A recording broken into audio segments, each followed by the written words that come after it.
Before the first test drive, a couple things I'm going to do. One is I got a new air filter. Check out this one versus that one. I mean, obviously this was on, I guess, what, they painted the car?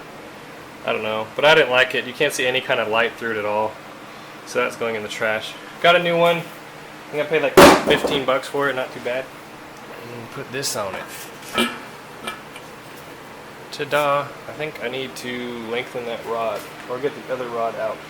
Believe it or not, the brakes on this car have actually already been done, and they were done a long time ago, but from what I can tell, they're still good. I'm going to start with the master cylinder, kind of give you guys, show you the things that I've been looking for to show you that actually this has been replaced. First is going to be the fluid. You can actually see through it. Most brake fluid, especially old brake fluid, is pretty cloudy. Next is going to be the type of rust on the master cylinder. You see that it's speckled. Usually one that's been on there a long time will be completely brown. Also, it will probably be leaking from underneath the seal in the back. Next, if you go down to the brake calipers, you can tell that the hardware for the brake pads is actually new. So are the brake pads. And the same kind of rust goes with these calipers. Another thing that you can look for is you make sure the seals in the back of the calipers aren't leaking. That's the main point of problems with these brakes. This is what tipped me off that these brakes have been redone, is back here in the back. This one's brand new, and all the pads are brand new all the way around. So what I'm going to do, I'm going to bleed it, make sure it's got fresh brake fluid, and then the more that I drive it, I'll watch it and make sure the calipers don't leak. If the calipers do leak, then I will replace them. But for now, I'm hoping that the brake system's actually already done. The pedal feels pretty good considering. I just don't think they knew how to bleed it very well. I'm going to bleed it before we take it out on its first drive. Using my nifty vacuum bleeder, which I recommend everyone using, this is the brake fluid that's coming out of it. Now, brake fluid in its normal state is clear, a little tinge of gold, but normally brake fluid that comes out of old cars is nasty. Black, dark, dark, dark brown. This is actually, that's fairly new fluid. I've gotten a few bubbles out of the front calipers, which is not surprising. Next I'm going to bleed the back ones and see if I can get any bubbles out of that and get a little bit better pedal. But I'm looking at this stuff and it looks like it's already been done, which is a win for me because I was expecting it to have to do the same thing as I did on that 77. Calipers, pads, lines, bleed it, everything. So I'm saying I'm getting lucky because I'm sure there's other problems, but definitely a good surprise. Here's the fluid out of the rear caliper. This is the rear passenger side. The driver's side looked a little better. It's not too clear, but it's not brown either. I bled basically this master cylinder twice. It should be good. I'm not really concerned about the brake pedal right now, or at least the brakes, hydraulics at this point. I think it's good enough that we can go take it on a drive. The car is back on all four wheels, and I don't know if you can tell this in the video, but it leans to one side in the back. Let me show you guys. See how the right side kind of leans down? I don't know if you guys can see that in real life, but if you take a look under the car, somebody's replaced the original leaf spring with a fiberglass spring, which is fine, except for the fact that they're missing a pad. I'm either going to have to find pads, make pads, or replace the whole spring. We'll see when we get there, but I just kind of want to drive it. Here's my seat for this maiden voyage. It's going to be really comfy. I also bolted the steering column up. It's the next day.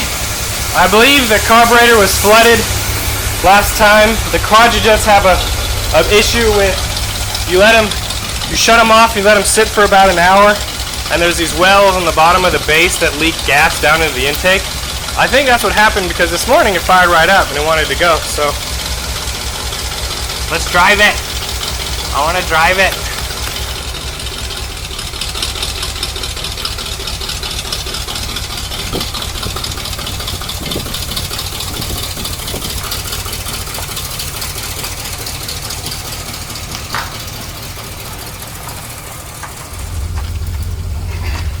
So I don't have a seat to sit on. I'm actually sitting on the floor of the car. But we do have some good news.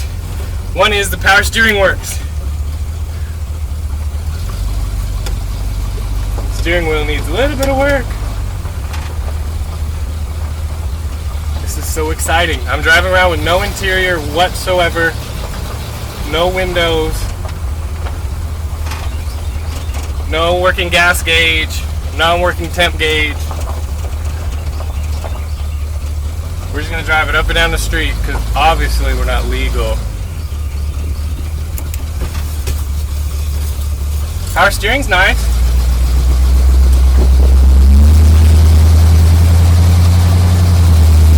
It shifted.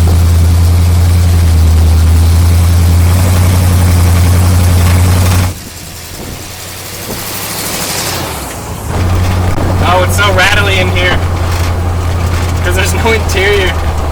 Oh, this is so funny. Alright, I'm gonna turn it around in this driveway right here.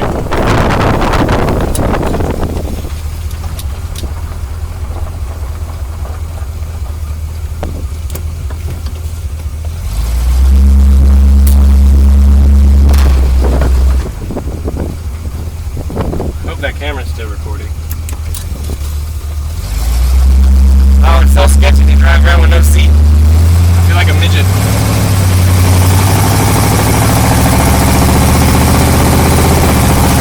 Oh, it shifted twice. That's good.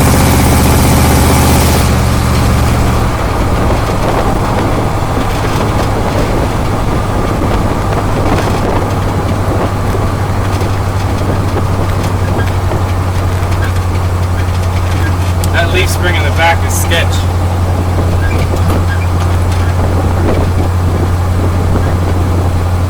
We'll have to get that fixed before we drive it anymore.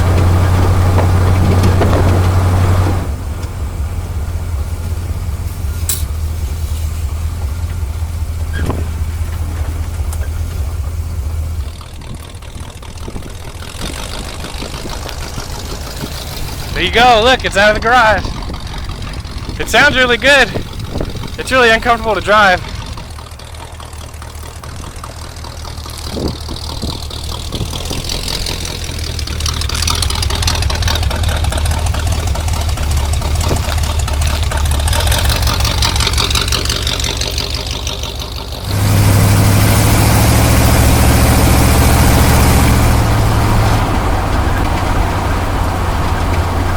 Time to take her home.